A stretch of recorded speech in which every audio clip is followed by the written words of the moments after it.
Wake up, Buy Here Pay Here people. It's a beautiful day. Go grab yourself another cup of joe and say hello to Jim and Michelle Rhodes on the Buy Here Pay Here morning show. Take it away, you two.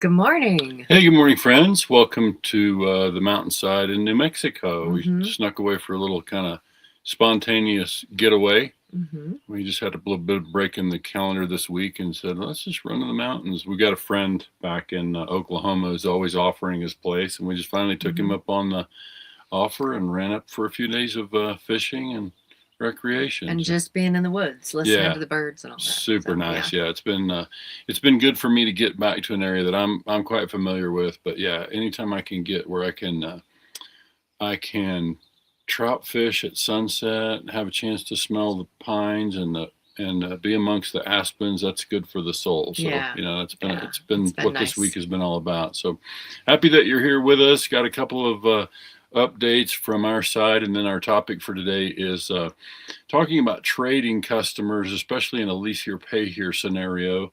And that came up, Michelle, because of a conversation I had with a dealer who's adding Lease Here Pay Here. He's done Buy Here Pay Here for some time, and now he's adding Lease Here Pay Here as a dual thing, or a dual thing. Right. He's doing it at additional location. It has to do with the state sales tax, and so he's adding a new state, and so he's looking at Lease Here Pay Here for that state to help offset the heavy sales tax. Yeah. So, well, we know that different states have different laws around when you pay the taxes on a sale. And so it's going to be in a Lease Here Pay Here environment. The taxes are paid as you go. So that's what was really prompting the dealer to reach out and ask questions about that. And we were talking software and the various things about Lease Here Pay Here.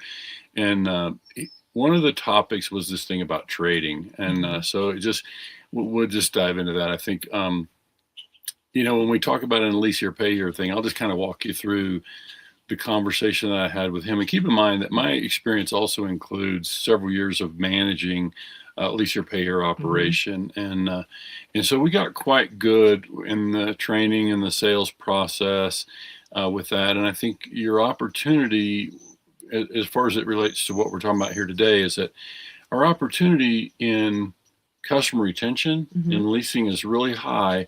And it's about creating a process, like getting a system. Instead of just hoping the customer buys again, the Lease Here Pay Here environment sort of forces a conversation, which as a salesperson, or dealer who wants to retain those customers, then, that's why that becomes an important, element. And of course, a Buy Here Pay Here dealer could do the same. It's just that the structure of the Lease Here Pay Here deal really forces a conversation. It forces us into a place where we have to have a conversation with the customer because the lease term is coming to an end. We've got to decide what to do about that residual. And, you can tie in a related conversation that we had with some other dealers not long ago who are doing Lease Here Pay Here. And we were just kind of exploring that whole thing about lease to own.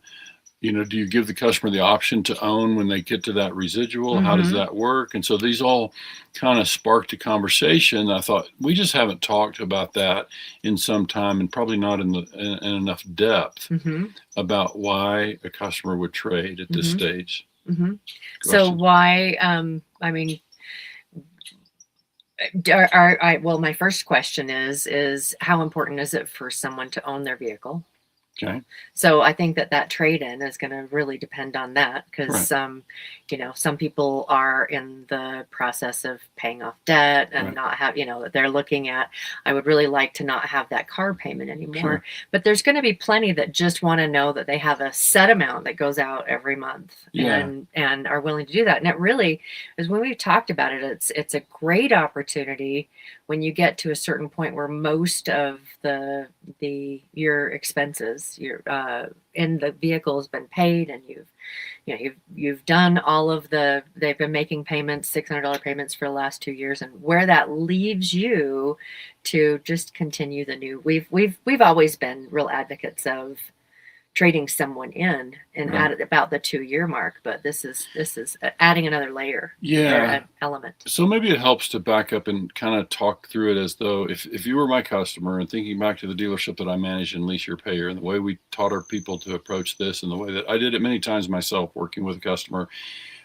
would be to say, let's say at the point of they're buying the car, we can say, here's the deal. You chose this car. You can put a certain amount of down payment of X. You're going to have a payment of Y, and it's going to be for, I'll use 24 months. It's going to be a 24-month lease term, and you're going to decide at the end of 2 years whether or not you want to keep the vehicle. It's a lease with an option to buy, so you don't have to decide about that right now. So for example, we can wait at the 2-year mark. We'll know kind of what your needs are. Your circumstances may change. You might want a different kind of vehicle at that point in time, so we can just decide about that part then. You don't have to feel the pressure of owning this car and paying for it for a very long time. So that really became a nice, easy way for us to get there. And I think for today, then you fast forward to now we're 22 months in my example. I realize a lot of dealers who would be listening are doing more like a 36-month term on their lease, and that's okay, whatever it is. It's just that all you're really doing is you're stacking that residual at a time based on your own strategy and at what point you want to recover the collateral if you are to trade the customer. But in this case, let's say we're at that 22-month mark, and it's time to notify the customer, hey, your residual is coming due, your lease term is coming to an end. It's time for us to get together and decide, what do you want to do? And then when we meet with the customer, it's like, how do you feel about the car? Is it treating you well? Is it still serving your needs? Do you want to keep it? If so, we just can set it up where your payments will remain the same, and you can keep making those payments until you own it. As you said, some people want to own it, like where they want to be without a car payment, they might want to own it. Others will say, you know what, this car's got some miles. I see that you've got that new, that new model out there. Are you saying you could trade me into that car with the same payment, and I wouldn't need much of a down payment? And if the answer is yes, then that's a pretty easy transition for a customer, and it's a win for me as a dealer. So this is the part that we have to work through that math, is for dealers to see what is the book value of that car at that point in time. What is the customer's outstanding balance? Obviously that's our residual if we're hitting the end of that lease term, and is our policy set up, and what this is really doing is sort of systematizing that process whereby we have that conversation. It sort of forces a conversation with the customer to let's talk about what you want to do. Do you want to trade? And then if you think about everything we just talked about, if I'm in a buy here, pay here structure, and I'm a 40-month buy here, pay here structure, now we're at 24 months or 30 months, I can have that conversation with a customer, say, hey, what do you want to do? But there's nothing contractually. There's no urgency on their end. And that's actually one of the reasons why, taking it outside of the math, one of the reasons why I like this model is because it forces a conversation at about 2 years. And we've talked an awful lot about how much are we communicating with them, regardless of where they're at with on-time payments and all of that. Are we, because that we've taught that it's really important to keep those lines of communication open. So this is kind of a forced communication after about 2 years. Imagine when you get to that point and you've been in communication, you have a good relationship, you've maybe solved a few problems together, and then that conversation comes around where it's like it's time to make a choice.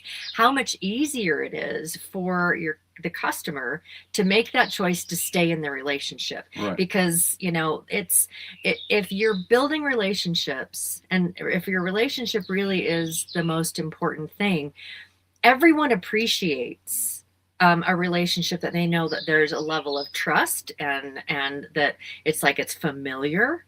And that they know that it's almost like not just trusting, but you kind of like this this dealership because they've worked with you, they've communicated with you, and how easy that conversation now becomes, Right. rather than zero communication. And then you hit that time and they're like, well, you really don't care about me, so let's pay it off, or I'm just going to turn it in. Right. And I'm going to go look elsewhere because I Sure. saw this whatever vehicle. So it's just, I really do like this model for the built-in communication, Right. and the built-in kind of forcing a decision. Yeah, and it also has an appropriate amount of pressure on me as the dealer to make sure the customer is satisfied at the end of that lease term and will want to continue. Because if I'm building my business, and I think this is among those things where we talk about the smaller the market we're in, the more important it can be for us to retain the customers that we win. And so if for us to earn them again, it's a little like if I can get a customer who's happy doing business with me, and I can provide them a solution that works well, and I can continue to kind of keep them in collateral. It's somebody said to me a long time ago, and this is a little bit oversimplified, but it's like, if the customer will keep me in a $600 car payment, I will keep them in a car. So it's a little like, the idea that I'm going to provide them wheels. And there's also a warranty consideration here because, in my own experience with the short-term lease with the option, we did have a warranty. So not only was the lease term coming to an end, but the warranty was coming to an end. Which is beautiful. Right. It's another really, really great conversation, because if you've got a warranty and you've been able to communicate all the way through, they haven't had the issues that would normally take place. So it's like another one of those layers that when you have these layers of taking care of your customer, different things that may not be very expensive for them to do, but you start layering those things in, layering in the communication, it really becomes, you want this decision to be like, I'd be not very smart to not take this opportunity. Well, and there's a lot of significant math here to consider, but I think in that scenario, when you say to the customer, hey, your lease term is coming up, it's time to decide if you want to keep the car. If you like the car, wonderful. We can always refinance it and keep your interest or keep your payments the same until you finish paying it off. And now we can also say to the customer, just remember, if you choose to continue making those payments, then now it will become your financial responsibility going forward. Doesn't mean we couldn't sell the customer service contract at that point in time for the remainder. So you kind of, in a way, hope that you've had some kind of interaction around that warranty, that it saved their bacon, it saved your bacon. And then that becomes, it's like, remember the thing that happened, and the warranty took care of the thing. So this does make sense. It just all kind of ties together. And so it really is an easy and natural way for us to, you say force a conversation, but it really does. Contractually, we have to sit with the customer and reach an understanding. What do we want to do? And we do have options. Years ago, leases were more, consumers were more vulnerable in a lease. And the way that leases are written now is in a Lease Here Pay Here environment, closed-in kind of lease, option to own, then it makes it easy to be able to have that conversation at the end of that lease term and be able to trade into another car. And I think dealers have to go back and do their own math. But I think most dealers would like to have, in our example today, we've used 24 months a lot, but imagine that car is going to have greater value. The car that we're bringing back in off the lease term is potentially going to have more value because of mileage and everything else. We would have a car that has value, and we can make it a wholesale retail determination. But we're basically putting the customer back in another car, renewing that term, keeping a good customer on the books, and keeping them. And now same thing. We just make another decision in 2 years' time. How do we feel about the car? By then we might have additional kids. We might need an SUV. Life can change. This just gives the customer a lot of flexibility, a lot of options, right? Or the kids have grown up. They've got their own car. We don't need the big car. We can downsize. Get away from the gas guzzler, which was a factor when we got these lease things. It was definitely looking at something that was cheaper on gas, depending on what was happening in the market at the time. So, I would also, making that shift. I mean, obviously you're going to communicate that you're in a lease and that we're switching into a regular purchase. but you don't want there to be very much that changes for the consumer. So if they're going to continue making payments, that it's not something that's changed. It's pretty fluid that they're moving into this, or if they're trading it in, then it's just, come on in, choose your car. But making it, it's doing this too is, I think one of the keys is that it's if you continue, there's like no change. I mean, you're just going to have to sign some papers or whatever. And again, if you've had a good relationship and they trust you and they recognize that you care and that you're there to help solve problems and all of those, no brainer. That just I know for me as a consumer outside of Buy Here Pay Here, but if I'm working with a dealership, even if it's a purchase and that if there is the warranty and they've worked with you and it's been a really good experience, and even something like that, like you get called in and say, hey, and I do though, that's the thing, is that when you buy from a dealership or whatever, they usually will reach out to you after a couple of years and say, hey, it's time for an upgrade or whatever. So and if you've had good experience, then gosh darn it, I really enjoyed the experience. I might try a different size or a different whatever. But it is different when you've got that environment. Like it's one thing to send a customer a notice in a Buy Here Pay Here saying, would you like to trade, versus it's time for a conversation. We got to decide. Come on in for some popcorn or donuts or whatever, and we'll have a conversation about it. Bring the kids. Way back when I first got in this business in the late 90s, I remember working with a trainer, and I liked the phrasing that he chose, or it's the approach that they brought. And back then they were doing pretty short-term notes, but I think everything that we're talking about here aligns philosophically. His approach was this, and keep in mind back then more customers made payments in person, but everything we're talking about here would still apply. It's just a question of how we have the conversation with the customer. But imagine that you have a customer that's been with you for some time. You have a great relationship with them. They've been good about their payments, whatever. And now one day they came in to make a payment. And so they got their $600 cash to make a payment or whatever. Maybe they're on the phone with a debit card, whatever. But if you could say to them, imagine the in-person aspect of this, to be able to say, hang on, instead of making that $600 payment today, keep that cash in your pocket for just a minute. Let me show you something. And they walk out and show them a car on the lot. It's like your $600 could be your down. What if this became your down payment? What if we were to use this as down payment? Isn't it smart? It's so smart. And so it kind of drives home the idea, the approach and the philosophy here that we really gain. And you can do it in that Buy Here Pay Here thing with that sort of approach. Yeah, Buy Here Pay Here or Lease Here Pay Here, that type of thing works. But it requires a little more kind of finesse, I guess, and technique in order to. It also doesn't there isn't a forced conversation. It is more that you have to chase the customer to get them to have a conversation with you. Yeah. But the premise is the same here, and I think what happens is, we get, and as I've always said, even if the warranty is expiring, customers, been in this car 2 years.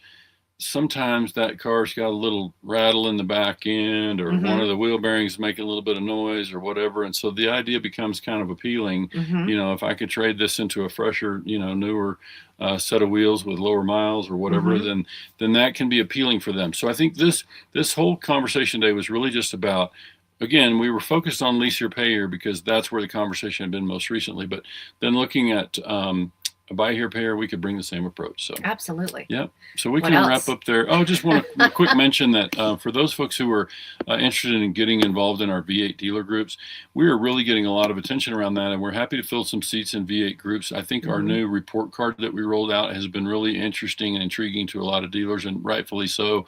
So if you're interested in becoming part of our peer groups, by all means, reach out. Let's get you in one of our V8 dealer groups. We meet virtually in the evenings. Yeah. So right there. Yeah. So we meet virtually in the evenings, and we're putting Lease Here Pay Here and Buy Here Pay Here dealers in the same groups and asking Lease Here Pay Here to kind of adapt their math to buy here, pay here structure, and that has gone well. We're making some important recent progress, and the letter grades have kind of sparked some of this. It lets us kind of see where the data isn't quite lining up with some dealers, and so it's been really informative, and so I think it's a great time to jump into a V8 dealer group with us. We'd love to have you in there. And it's interesting. Just one quick comment about the letter grade system is, not all dealers are really data nerds. You know, that can look at a composite, and I know from your experience working with a 20 group or other, that there's just a lot of data, and then you have to be able to interpret that data, and have a conversation around it. This doesn't. The interpretation is like, okay, here is how we interpret. Here's where you stand. It's a way for a dealer who doesn't do a lot of deep data analysis to be able to look in a very holistic way at where their business is, and it's simpler. It's simpler for them to be able to see the different places where they could make some shifts. And I know you recently had a conversation with one of the dealers that has this, and they're like, okay, after I look at this a little bit more, I'm going to want you to help with, like, how do I get this what is the one thing? What's the one thing that I can do to raise this grade? And it's been fun to see the reaction. And I told him that is the right question. So let's figure out which of these we need to focus on, and let's go to work on in the next 90 days. Absolutely. And good morning, Karen. Hi, Karen. Karen's always watching, but she's creating a relationship. It is. And it's that $600 a month payment. All right. What else do we have? That's we good? We'll okay. Wrap up. We're going to head back to home and get settled back there. We'll be back in our normal rhythm next week. Yep. So again, reach out if we can do something to help. Yeah. And again, you can reach out to Jim directly if you're interested in V8. Please go to whitehatway.com, and there is a page there around V8. It'll give you some information, and there's a form you can fill out, and we'll give you a call back. All right, everybody. Thanks again so much for joining, and we will see you next Friday with another fun and exciting topic. That's right. We just won't be here. Right. Darn it. Have a great day, everybody. Thanks again.